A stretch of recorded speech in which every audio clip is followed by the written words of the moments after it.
네, 매주 목요일마다 함께하는 여의도 진검승부 시간입니다. 오늘은 기동민 더불어민주당 의원을 전화로 연결해서 주요 정치 현안 짚어보겠습니다. 기동민 의원님 안녕하세요. 네, 안녕하세요. 더불어민주당 기동민입니다. 반갑습니다. 네, 의원님 오늘 네. 검찰의 소환 통보에 대해서 이재명 대표가 강하게 반발을 했습니다. 야당 탄압, 야당 파괴다 이렇게 이야기를 하셨는데요. 기동민 의원님도 네. 같은 의견이십니까? 금방 국민의힘 관계자분께서 네. 범죄를 파기하는 거다. 또 법 앞에 평등해야 된다. 특권이 있어서는 안 된다. 이렇게 말씀 주셨잖아요. 네. 전적으로 옳은 말씀이에요. 예. 근데 왜 김건희 여사는 기소하지 않고 있는 거죠? 음. 최은순 여사는 왜 기소 안 합니까? 네. 김은혜 홍보수석은 왜 봐주는 겁니까? 고발 사주로 완벽하게 물증이 드러나고 있는 김웅, 손준성 검사에 대해서는 왜 조치하지 않는 겁니까? 네. 너무나 편파적이고 그러니까 너무나 일방적으로 진행되고 있는 거 아니겠어요? 거기에 비해서 이재명 대표에 대해서는 뭐 인디언들이 기우제 지내는 것도 아니고 뭐 간을 보는 것도 아니고 예전에 유능한 검사들은 그렇게 얘기하지 않았어요?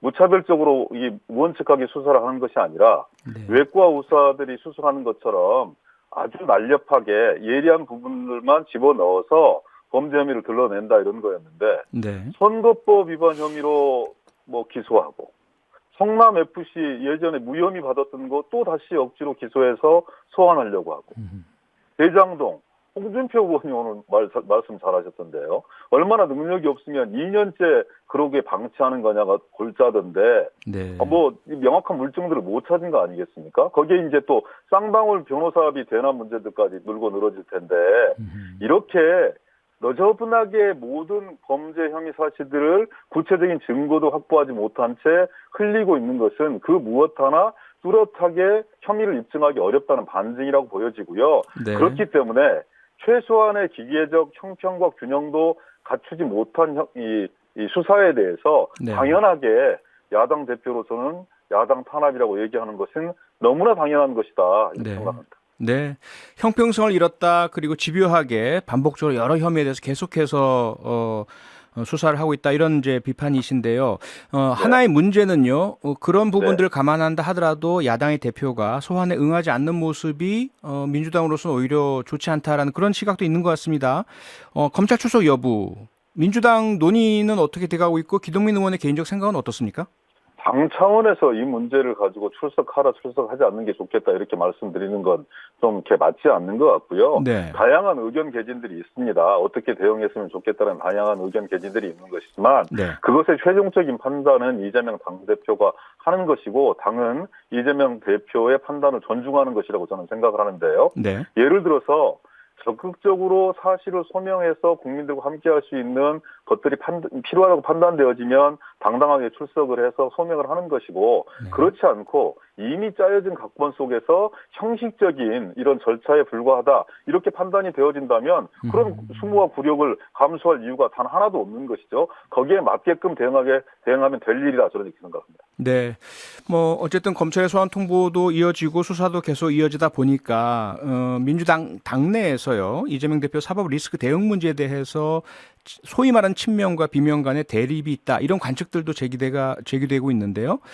들으셨겠지만 오늘 그 조응천 의원이 MBC 라디오에서 이렇게 이야기를 했습니다. 민주당이 단일 대우로 뭉치지 않는 게 아니라 선거에서 계속 지면서도 반성도 안 하고 비전과 리더십을 보이지 못하는 게 근본적인 문제다. 이런 문제의식은 어떻게 보십니까? 맞는 말씀이세요. 네. 맞는 말씀이신데 비전과 리더십을 세워나가는 과정과 절차가 저는 있다고 생각하고요. 네. 방식도 있다고 생각합니다.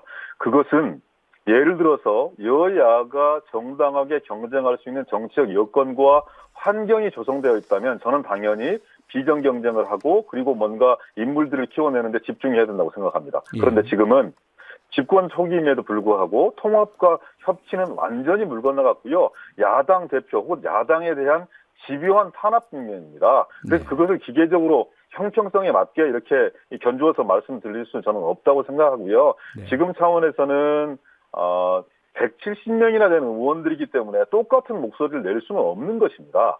똑같은 목소리를 내는 것도 바람직해 보이지 않고요.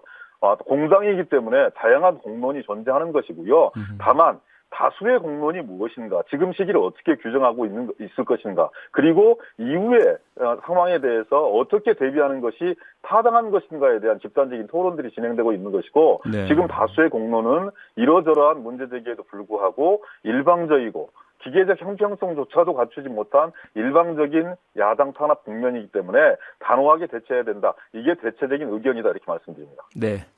의원님, 오늘 오후에 드디어 여야가 예산안 잠정 합의를 했습니다. 네. 많은 국민들께서 기다리고 계시던 소식이라고 알고 있는데요. 네. 결과적으로 보자면 수십 년 내 최장 지각 처리 아니겠습니까? 그 한번 그렇습니다. 짚어보시면 이번 예산안 협의 과정에서 아쉬운 부분, 꼭 반드시 짚어봐야 할 부분 뭐가 있을까요? 법을 만드는 국회가 법정 시한을 지키지 못한 것에 대해서 여야 가릴 것 없이 대단히 송구스럽고 부끄러운 일이라고 생각합니다. 네. 그것에 원인이 있어요. 예. 야당의 원인이 아예 없다, 이렇게 말씀드리지 않습니다. 다만 정당 정치를 존중하고 국회를 존중한다면, 네. 입법부를 존중한다면 행정부의 장이 사사건건 모든 현안에 대해서 자기의 입장들을 갖고 원칙이라는 이명하에 입장이 관철되지 않으면 무한정 딜레이 시켜도 좋다라는 이런 메시지를 보내는 것이 이번 이 교착 국면, 그리고 또 이 법을 어기면서까지 국민들에게 실망을 시켜드린 가장 주요한 원인이라고 생각합니다. 네. 늦었지만 여야가 공히 만족하지 못하는 협상입니다. 네. 협상이기 때문에 그렇습니다. 우리 당 내에서도 왜 원칙에 어긋나는 협상을 진행을 했느냐. 법을세 구간 상관없이 1% 다 깎아주는 게 말이 되느냐. 그리고 법적 근거도 갖지 못한 인사관리정보단, 그리고 경찰국, 이런 걸 동의해 주는 게 맞느냐라는 문제 제기가 있습니다. 네. 그럼에도 불구하고 국민들에게 더 이상 실망시켜드리면 안 된다.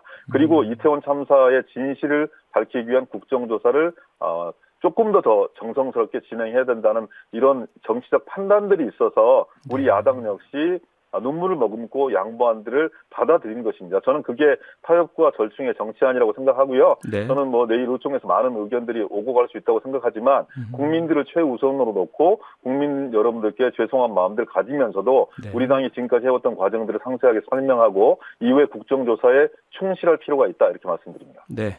행정부의 장이라는 표현을 쓰셨는데 윤석열 대통령을 지칭하신 것으로 이해가 되고요. 네, 윤석열 대통령님을 꼭 찍어서 말씀드립니다. 그분 때문에 예. 한정없이 문은 늦어졌습니다. 네. 그런데 결과적으로 대통령의 그런 원칙을 물러서지 말고 관철시켜야 한다는 그러한 요구에도 주호영 원내대표가 타협을 한 것은 어떻게 보세요? 협상을 잘한 저는 겁니까? 이제 임계점이라는 것이 있습니다. 네. 국민들께서 어디까지 감내해 주실 것인지, 그리고 또 윤석열 대통령이 말씀하셨던 이 정부의 원칙과 철학을 관철시키는 것을 어디까지 감내해 주실 건지에 대한 임계점이 저는 있다고 생각하는데요. 네. 이런 정도면 됐다는 국민들의 마음을 저는 대통령실도 읽었을 거라고 생각하고 네. 충분히 정치적 주장들을 하셨고, 물론 윤석열 초 예산입니다. 집권에 네. 성공하셨기 때문에. 그렇지만 모든 것을 다 일방적으로 윤석열 대통령 마음대로, 국민의힘 마음대로 조성할 수는 없는 거 아니겠습니까? 우리 역시 170석을 대표하는 제1야당 책임 있는 야당이기 때문에 네. 우리의 요구 조건 역시, 그리고 국민들을 대신해서 충실히 반영하기 위해 최선을 노력을 했다. 부족하고 미흡하지만 받아들일 수밖에 없는 것이 지금 우리의 현실이다, 이렇게 생각합니다. 네. 이명박 전 대통령이 다음 주 연말 특별사면 대상자로 유력하다, 이런 보도가 계속 나오고 있습니다. 사실상 사면 확정 수순이다, 이런 분위기라고 다들 보고 있는데, 많이들 보고 있는데요. 반대로 김경수 전 경남지사에 대해서는 고심 중이다, 이런 보도도 있고요. 김경수 지사는 본인 스스로가 사면 받고 싶지 않다라는 의사를 밝히셨는데 어떻게 해야 한다고 보십니까? 저는 이분들 참 대단하다고 생각하는 게, 예. 형기 15년 남았고 죄질이 아주 무거운, 그리고 국민 정서에 반하는 뇌물, 횡령, 배임, 이런 부분을 단행한 전직 대통령에 대한 사면 여부가 초미의 관심사가 돼야 되는 건데, 그건 받아놓은 밥상이 되어버렸어요. 사면 법권이 너무나 당연한 것이 되었죠. 네. 국민 여론은 그렇지 않습니다. 국민 여론은 그렇지 않는데 이런 상황을 몰고 가고 있는 집권 여당의 기술이 대단하다, 이런 말씀을 먼저 드리고요. 네. 김경수 지사 입장에서는 대단히 모욕스럽지 않았겠습니까? 이제 형기 4개월도 남지 않았습니다.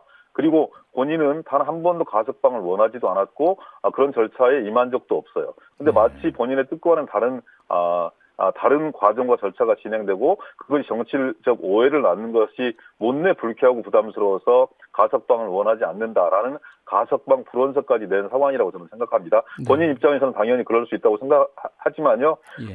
우리 당 입장에서는 사면 복권의 원래 가장 큰 취지가 국민 통합이라고 생각합니다. 네. 국민 통합을 위해서라면 김경수 지사 등 야권 인사들에 대한 정당한 정치 활동이 가능할 수 있는 정상적인 사면 복권이 단행되어야 된다. 이렇게 생각하고요. 그걸 네. 대통령과 그리고 또 집권 여당에 주문하고 있는 그런 상황입니다. 네. 혹시 김경수 전 지사 측과 개인적으로 소통을 해보셨습니까, 최근에?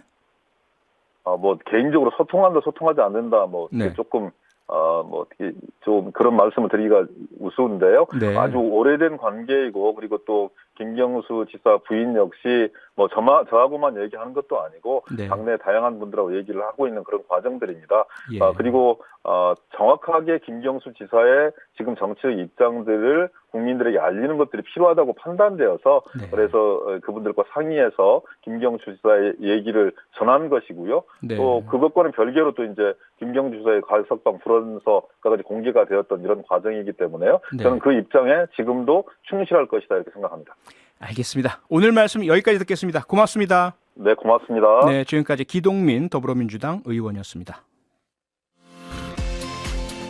평일 저녁 6시 5분에 여러분을 찾아갑니다. MBC 라디오 표창원의 뉴스 하이킥.